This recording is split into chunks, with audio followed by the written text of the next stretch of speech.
is Professor Jasmin Zain. She is a professor of hematology and stem cell transplant at the City of Hope, and she is the director of the T-cell lymphoma program at the same center. She is the associate program director of hemato-oncology fellowship program, as well as the associate director of the BMT, and that was in New York initially between 2012 and 2014. Published more than 78 in a peer-reviewed journal. The talk will be about the mycosis fungoides and about the new treatment. Prof. Zain, the mic is yours. Welcome. Okay, thank you, and good evening. I was just listening to Dr. Dada's talk, and it was wonderful. Thank you. T-cell lymphoma is something I treat a lot of, but today I will be talking about a new treatment for mycosis fungoides and Sezary syndrome, which are skin, primary cutaneous T-cell lymphomas, and we'll be focusing on this treatment with mogamulizumab. This talk is sponsored by Kyowa this is the company that makes Poteligeo, or also known as mogamulizumab. And I'm speaking on behalf of the company, so I'm a paid consultant. I need for you guys to know that. Okay, so this is the overview of the talk. So first I'm going to talk about the indication, particularly for the Saudi FDA. I believe that this is going to be something available to our patients in Saudi Arabia, which is wonderful. I will be talking specifically about the blood involvement in patients with MF and Sezary syndrome, which is a special situation, and this drug is particularly effective in the blood compartment, as I will show you. Then I'll talk about Maverick. You've just heard a little bit about this randomized trial of mogamulizumab versus vorinostat, and this is the trial that actually led to the approval of this agent in the US. And I'll talk about some safety information and some useful tips about how to manage patients on mogamulizumab where there's a specific toxicity profile you need to be concerned about. So let's talk a little bit about blood involvement in patients with mycosis fungoides and Sezary syndrome. Basically, this is a disease that primarily involves the skin. But other compartments are also involved, particularly blood and sometimes lymph nodes. So even though it's considered an indolent disease with skin-only symptoms that present as patches, plaques, tumors, but there can be blood involvement as well as lymph involvement, and very rarely visceral involvement. Generally, blood involvement is associated with a poorer prognosis compared to if the patient just had skin-only disease. Sezary syndrome is a specific subtype of mycosis fungoides. It is a clinical triad of erythroderma, lymphadenopathy, and then blood involvement, which has to meet specific criteria where you have these large cells that are noted in the peripheral blood. They can be counted, and if there's more than 1,000 of those cells per microliter, then the patient can qualify for this degree of, they can be classified as having Sezary syndrome. There are also other criteria by flow cytometry that I'll talk about. The skin becomes really red and erythrodermic. They're red from head to toe. And then they can have lymph node involvement as well, which could be dermatopathic, or it could be direct involvement with the lymphoma. The skin is very inflamed. It is itchy, fissured. The patient has cold intolerance. So this is a very specific syndrome and generally is associated with a worse prognosis compared to mycosis fungoides in general. It has been studied that 1 in 3 patients with mycosis fungoides will experience progression either within the skin or other compartments, including blood. Now, that may not be a very extensive progression, but nonetheless, it is important to be evaluating all these compartments if the patient shows sign of progression. Okay, so another important point about mycosis fungoides and Sezary syndrome is that blood involvement, even though it may not meet criteria for Sezary syndrome, which is a very specific definition, I'll go over that in a second, you can still have blood involvement, which can be less than the actual Sezary criteria. And if the patient has blood involvement, then you actually have a slightly worsened prognosis compared to mycosis fungoides.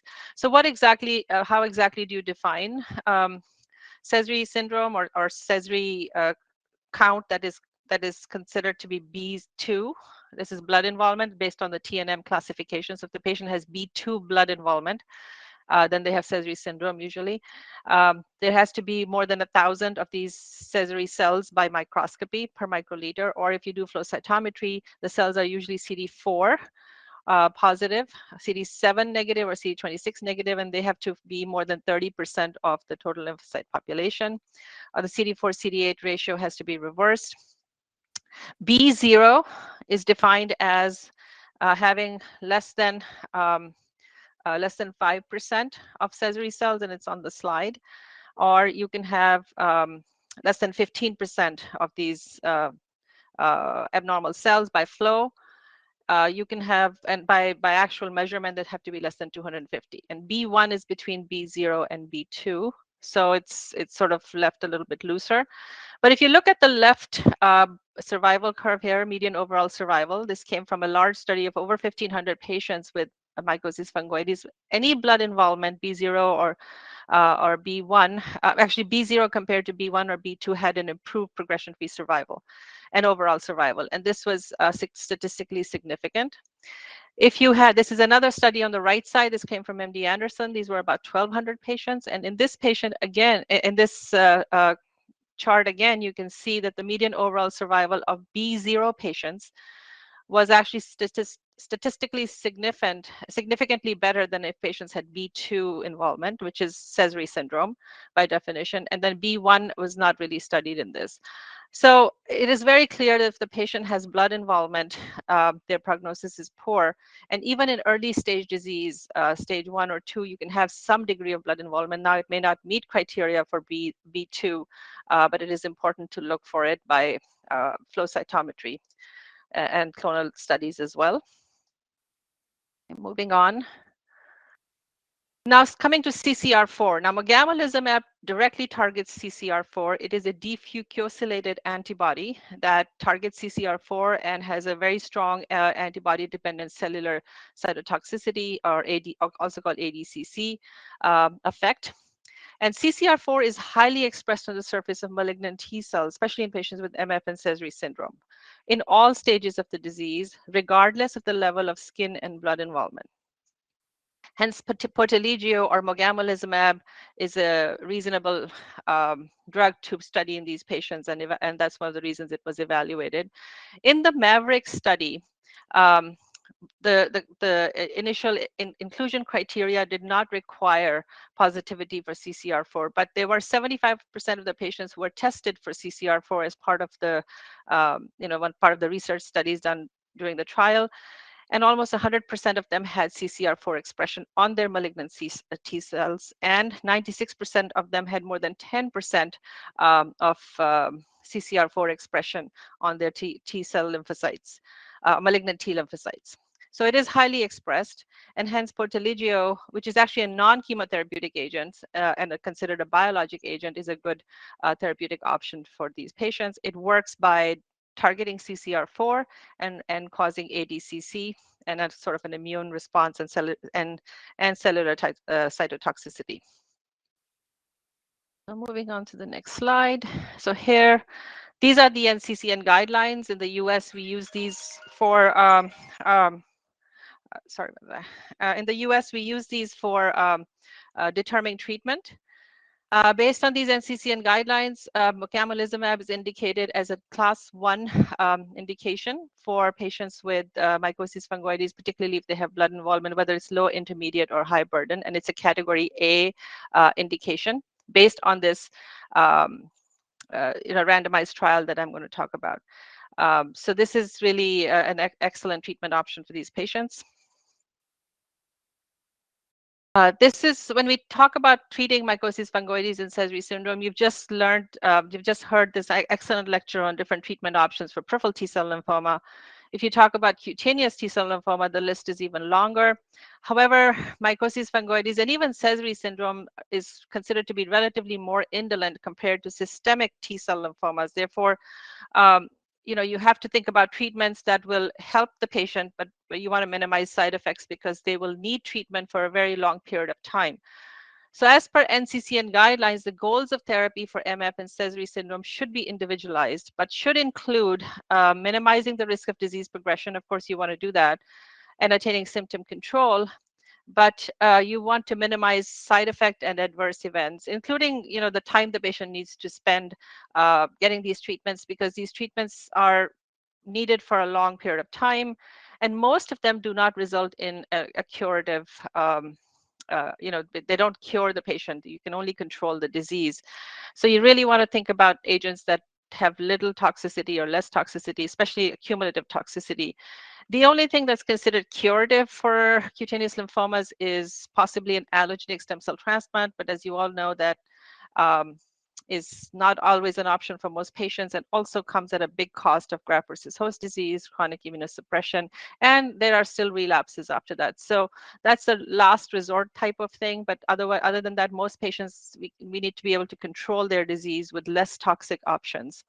And these include things like skin-directed treatments, light therapy, interferon, retinoids, and they can be combined with biologic agents like HDAC inhibitors, and now Poteligeo. So you want to avoid chemotherapy that can be even more immunosuppressive for these patients, and really should only be used in, sort of very resistant and late stage disease. So let's talk a little bit about MAVERICK. So MAVERICK is this randomized trial of mogamulizumab versus vorinostat in previously treated patients with cutaneous lymphoma.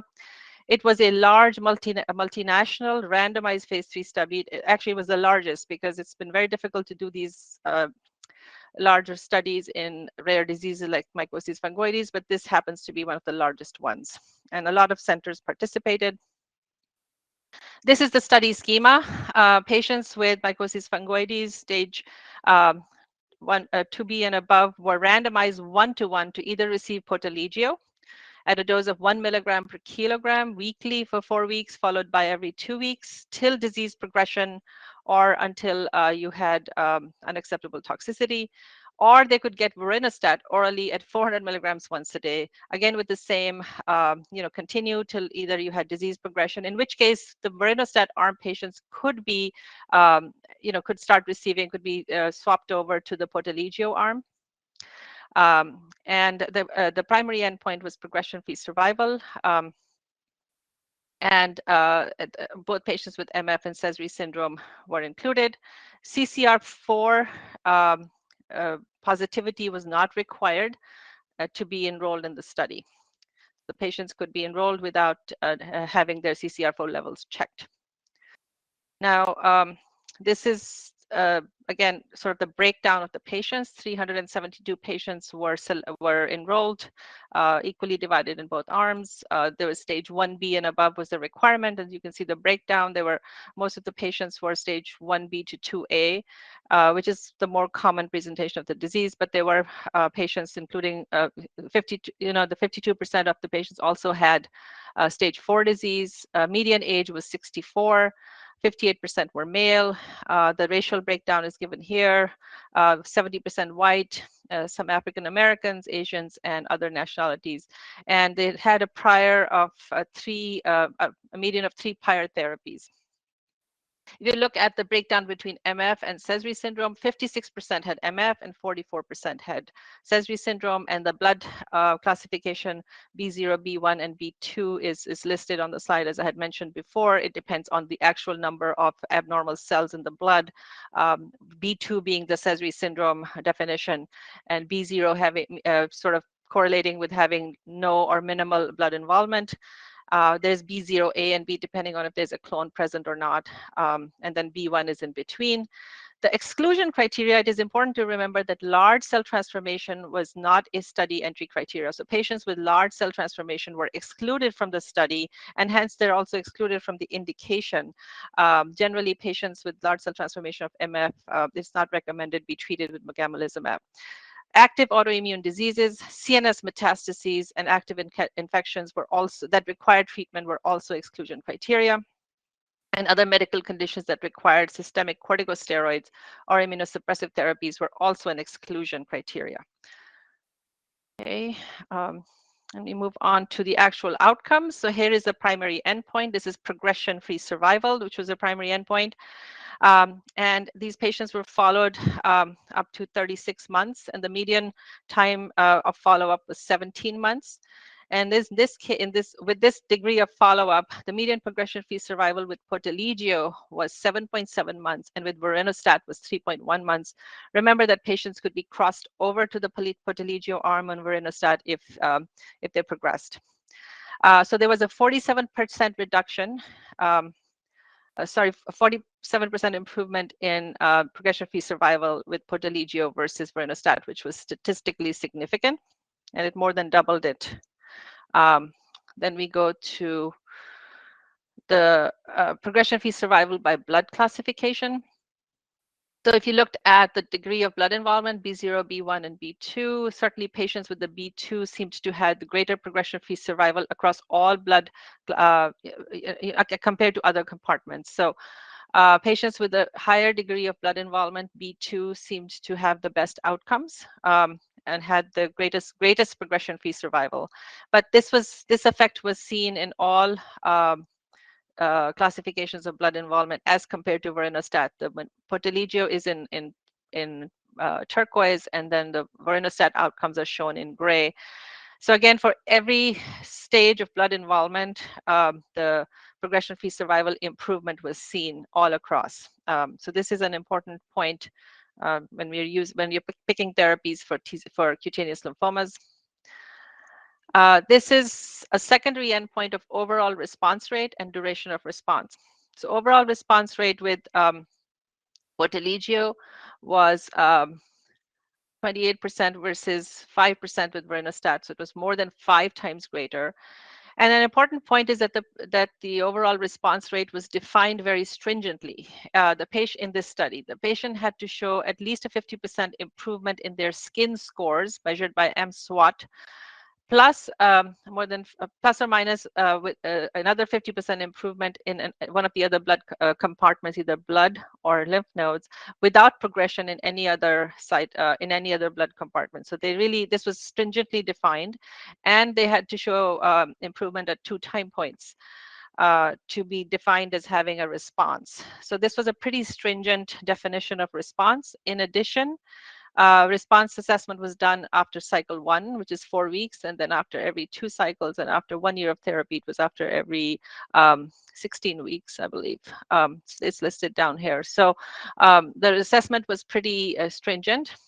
Then duration of response was also longer for poteligeo. It was 13.9 months versus 9 months with vorinostat only. So it was 54% longer with the poteligeo treatment.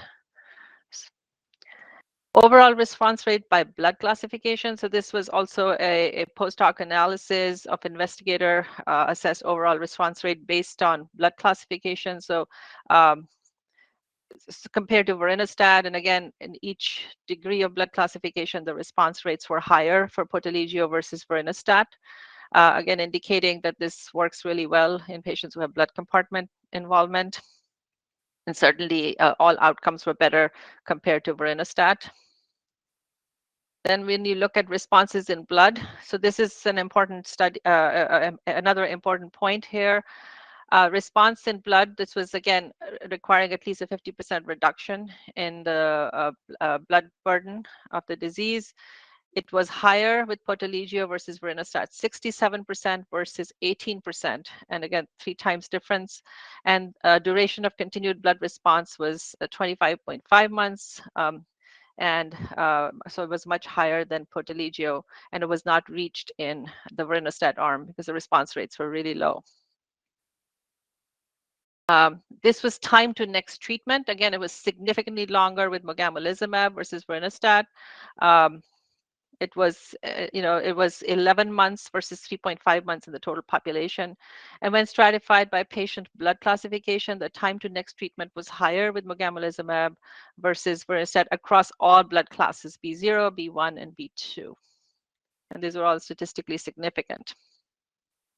Again, time to next treatment is an important time point for patients with mycosis fungoides. Again, it's sort of a biologic marker or a clinical marker, but it does indicate, disease control if the time to next treatment is prolonged. And then this is a slide showing what an MSWAT looks like. Those of us who are hematologists don't always know about this. This is how disease involvement in the skin is measured, really taken from burn victims, but CT scans and other imaging studies will not capture skin disease. So this is really a visual involvement or a visual evaluation of the disease status. It's kind of a rough measurement, but you divide the body surface area into percentages, and then you kind of measure the degree of patches, plaques, and tumors. Patches are lesions that can just be seen but not felt. Plaques are raised above the skin surface, and tumors are bigger than plaques, could be ulcerated. But a patch, plaque, and tumor may be the same size or dimension, but depending on the thickness of the lesion, there may be more disease in a plaque compared to a patch, and it's definitely a tumor is a higher disease burden. So using these principles, the MSWAT score was developed. You take the patient's palm and you put it on the lesion, and that's considered to be 1% of the body surface area of the patient without the thumb. And then you measure the extent of lesions, and then you draw it on this diagram. And if it's a patch, it's multiplied by 1. If it's a plaque, it's multiplied by 2. And if it's a tumor, it's multiplied by 4. That's all added up, and you get this MSWAT score. You can get it at baseline and at different time points of disease assessment, either on a clinical trial or even in your clinics, to see if the patient's getting better or worse. But this applies only to the skin compartment. So this was used actually to assess response in the Maverick trial, and this is the actual skin response and duration of response. In the Portaligio arm, the response rate in the skin was 42%. And again, and in the on the Verinostat arm was 16%. It was more than 2 times greater. And duration of response was 20.6 weeks versus 10.7. 20.6 months versus 10.7 months. Again, much longer for the Portaligio. In the lymph nodes, the response rate was 15% with Portaligio, and Verinostat was very low. It was 3 times greater in the Portaligio arm, and the median duration of response in the Portaligio arm was 15 months. It was not reachable with Verinostat. No responses were seen in any of the visceral compartment. These were very few patients, 6 in the Portaligio and 4 in the Verinostat arm. And we have another ad hoc analysis looking at reduction in skin involvement by blood classification. And these different colored graphs represent the degree of blood involvement, B0, B1, and B2. So skin responses, best overall response based on MSWAT by blood classification showed that there was a Portaligio MSWAT reduction of more than 50% in 81 patients. That's 43.5%. And it was only seen, more than 50% reduction was only seen in 41 patients on the Verinostat arm, which was 22%. So definitely the results and outcomes were better with Portaligio compared to Verinostat. Moving on. Okay, let's see. All right, it's stuck. Can you move the slide forward, please? Let's do that.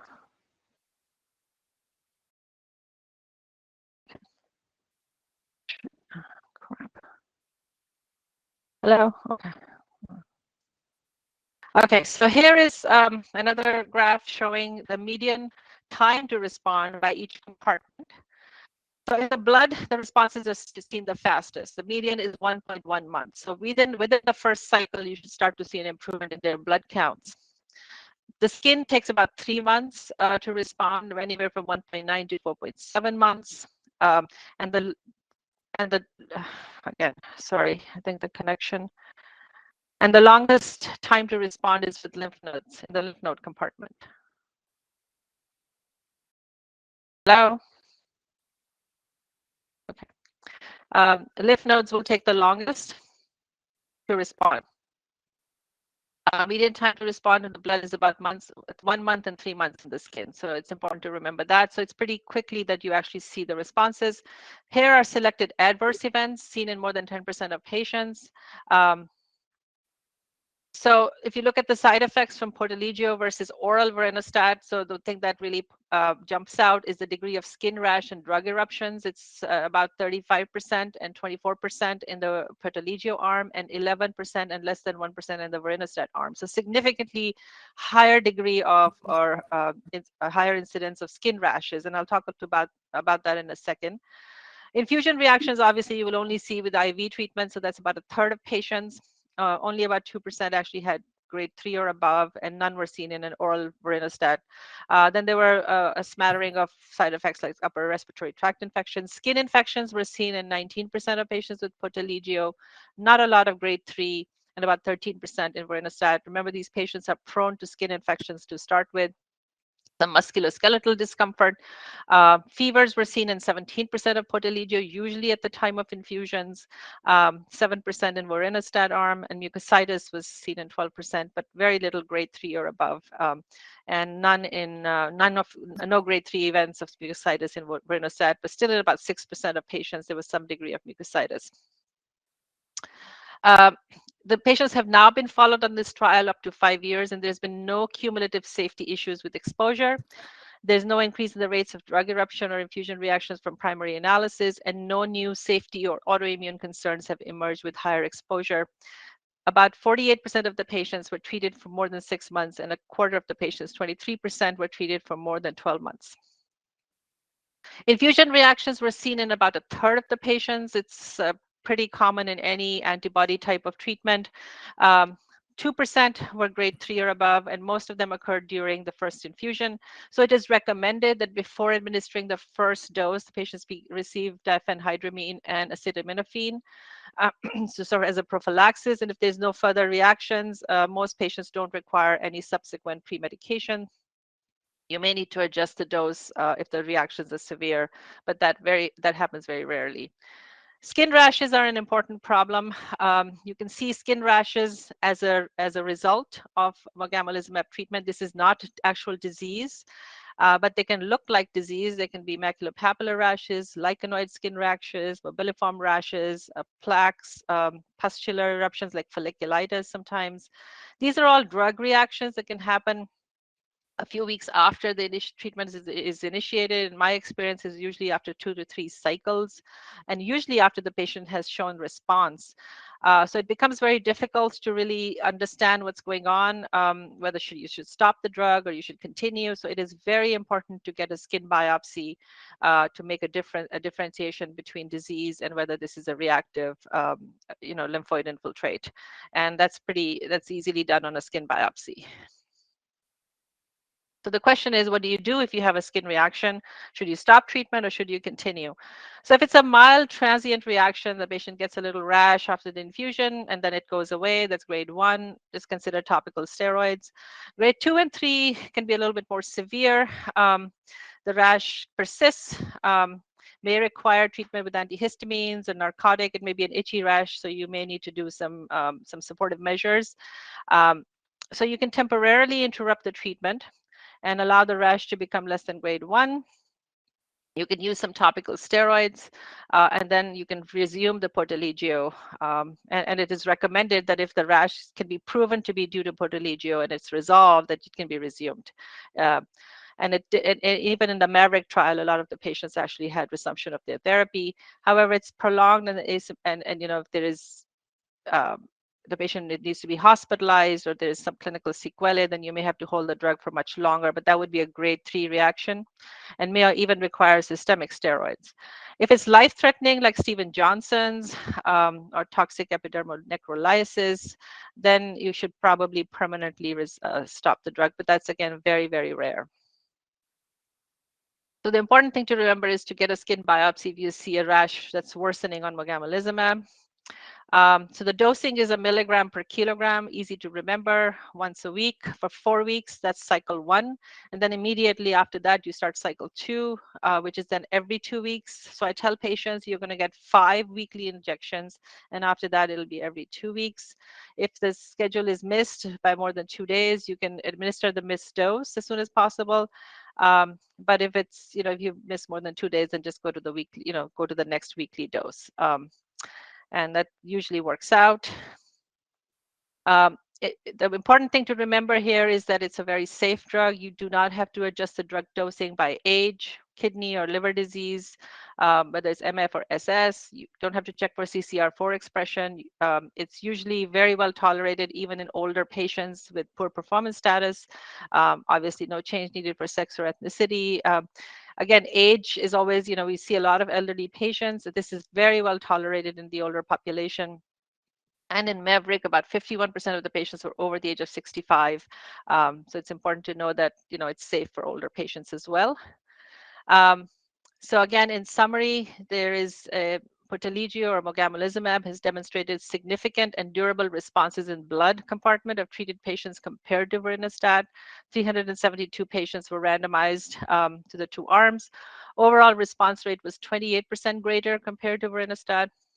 And 43.5% had more than 50% change in their MSWAT score versus only 22% with the vorinostat. So high response rates were seen in blood, 67%, and compared to vorinostat, that was 42% skin responses compared to vorinostat. So, and there was an improvement in the progression-free survival. Again, there was responses seen in the lymph node compartment, but not so much in the visceral compartment. And then an important point is that there is no limit to this therapy. You can continue Poteligeo treatment until disease progression or until the patient has unacceptable toxicity. And you have to pay attention to the skin rash. And with this, I will end my talk and take any questions. Thank you very much.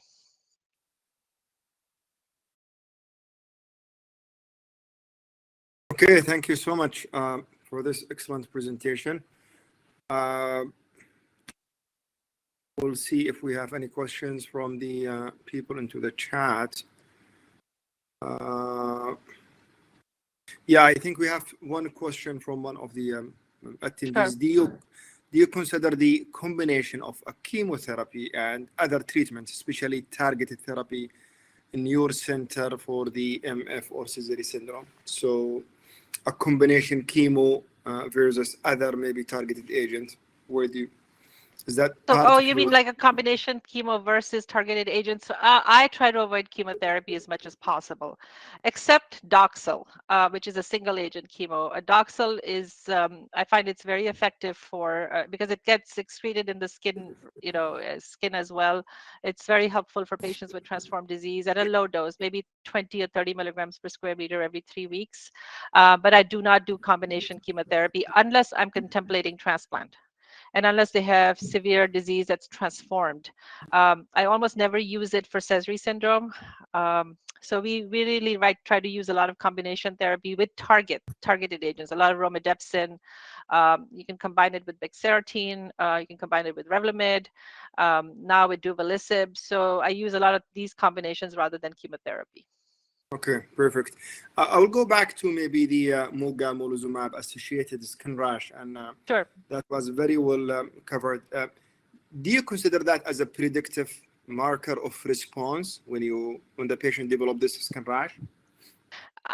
No, the data on that is not clear, and we're actually collecting that information at our center.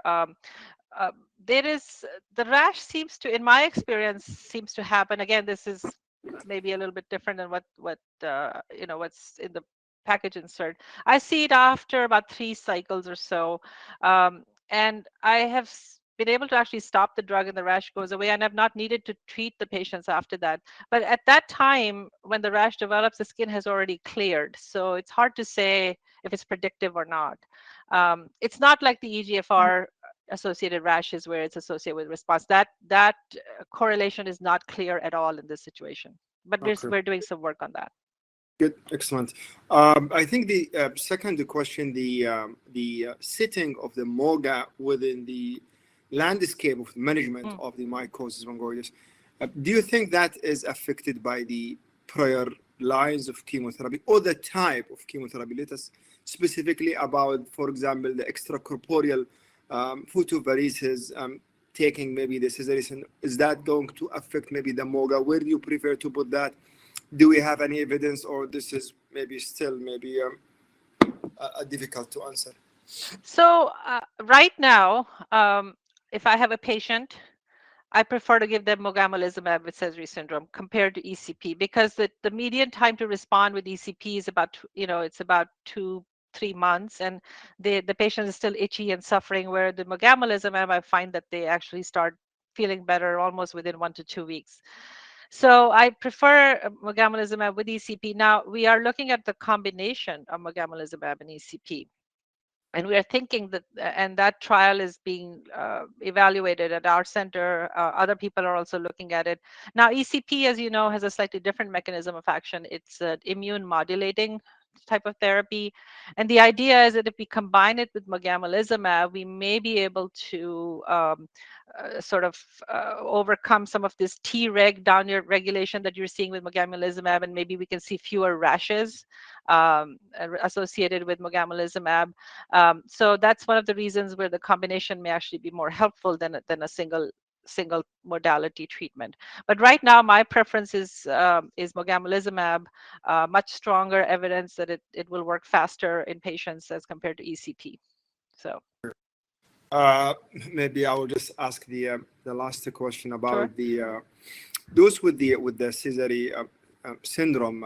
We've seen the presentation, especially those with the B2.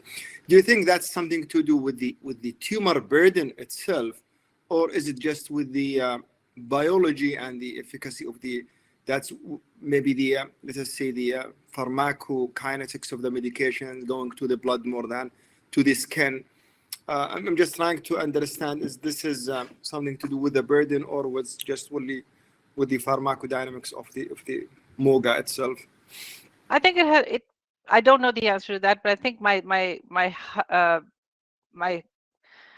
impression is that it has to do with the fact that these are circulating cells, and there is a closer availability of the drug to the cells. They're free floating in the blood, and then the CCR4 can attach to it, the antibody, and it may be because of that, and rather than the disease burden. So. Okay, perfect. Thank you so much for this Thank you. excellent talk, and